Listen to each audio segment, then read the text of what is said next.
From deep in the heart of the San Fernando Valley, it's Hanging with Dr. Z.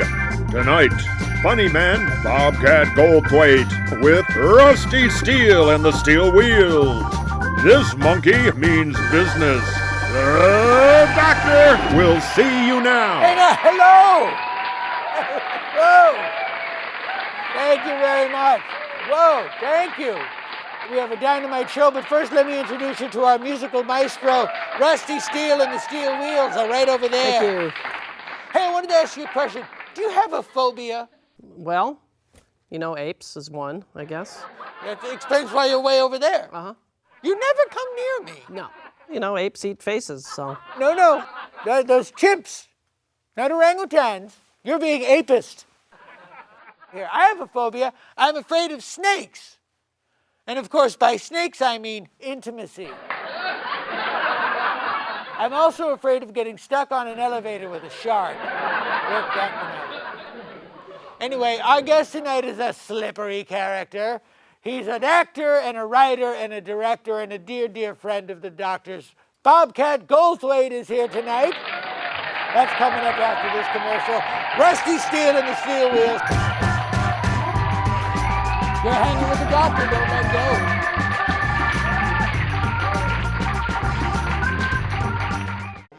Hanging with Dr. Z is brought to you by Frumpy Beat, the official teen fanzine of dead character actors from old TV shows.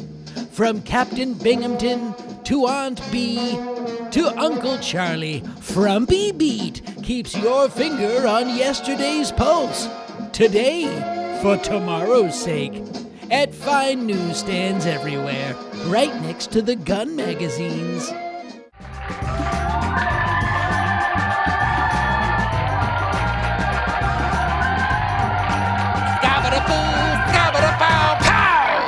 Thank you so much. Rusty Steel and the Steel Wheels, ladies and gentlemen. Thank you. Those are some jazz styling.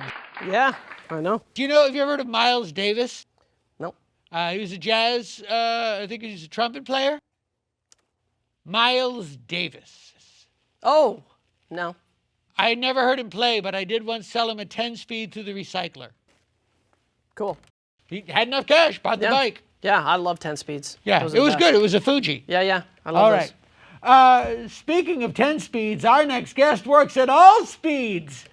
He's a very talented actor and writer and now a director, and he's going to try on a bunch of careers until he finds one he likes. His award-winning films including Shakes the Clown, Call Me Lucky. Please welcome Bobcat Goldthwait, ladies and gentlemen. Thank you, Dr. Z.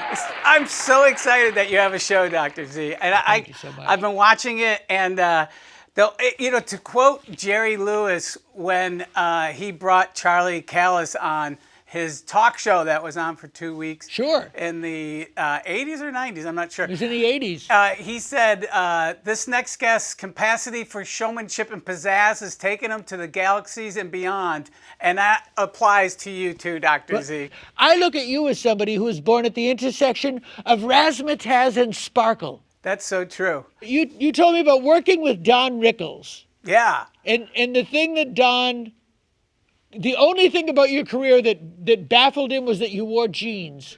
Oh, yeah, he was very upset that I wore jeans. And then he also, Don wouldn't curse. We were on a Tales from the Crypt together, and that's amazing because people assume he was dirty, but if you think about it, I guess no. And Dick Donner, I call him Dick. Dick Donner before he dicks you. That was the big show business expression. That's what they always say, yeah. So, and he wanted him to come in and say, it was like something pretty tame, like shit or something. And Rickles wouldn't do that. But, it was, I remember sitting in like pools of blood with him together for hours on end, and we kind of bonded, and he was really sweet. But I remember saying to the props guy, this is what you guys always do. And they go, no, this is a lot more blood than usual. But that's funny. You raise an interesting point about Don, is that on camera, Don was, kind of hard on people. And off camera, he was sweet as a peach. And Jerry Lewis is just the opposite. On camera, he was your friend, and off camera, and I don't think I'm exaggerating when I say this. Off camera, he was worse than 1,000,000 Hitlers. I don't know if that's a form of measurement. It is in Dr. Z's America. You know, the last time I saw you was actually, it wasn't at Clyde Akins, it was, we were at the Whiskey, and we got in a Donnybrook. It was you, Whiskey no. A Go-Go. Yeah, it was you, Dennis Wilson, Yes. and Charles Manson. Right. And everything was pretty cool. We were having a good time. And then somebody, I don't remember who, it could have been Phil Spector, somebody says to Charlie that they think the Beatles are overrated. Here's the thing with Charlie. Here's his big crime. Quick trigger. Yeah, yeah. trigger. Well, but that night he was drinking tequila. And when he was on tequila, he was kind of mean. But most of the time, he was pretty good to get along with. People don't understand Charles Manson was only 5 feet 4 inches tall. By candy standards, that's just fun size. But you get a couple of tequilas in him, and he strutted around like he was 5'6". Yeah. And he got, I always say this, you compare my family to the Manson family, hey, at least they had a ranch. Yeah, that's true. I'm in a Scrimshaw class with Joey Heatherton, and I think she told me this, that you're doing a movie about Elvis? Is that what it is? I'm doing it on Scatter. You know, Elvis's Chimp. Elvis's Chimp. Scatter had a fine career. Scatter had his own career before Elvis. He wasn't like, he didn't get rescued. He wasn't from, drug testing. He actually had his own television show in Memphis called Scatter's World. Right. And it was co-hosted by Captain Bill Killaben. So I wanted to do a biopic, and I'm working on it. It's the film of Scatter.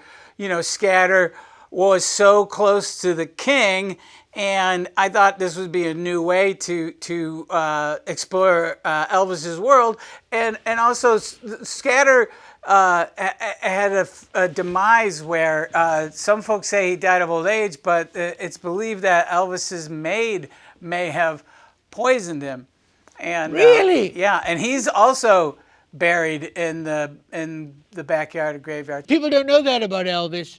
Elvis is buried in his own backyard. And Scatter, yeah. Yeah, another thing about being buried in your backyard is that it tends to, I'm not going to eat the tomatoes. I feel that, Scatter gave Elvis a friendship that he didn't get elsewhere.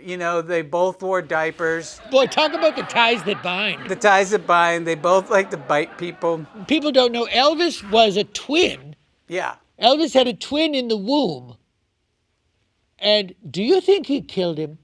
No, I don't know. What do you think? I think that in utero Elvis had in utero Robert Blake kill his twin. Possible.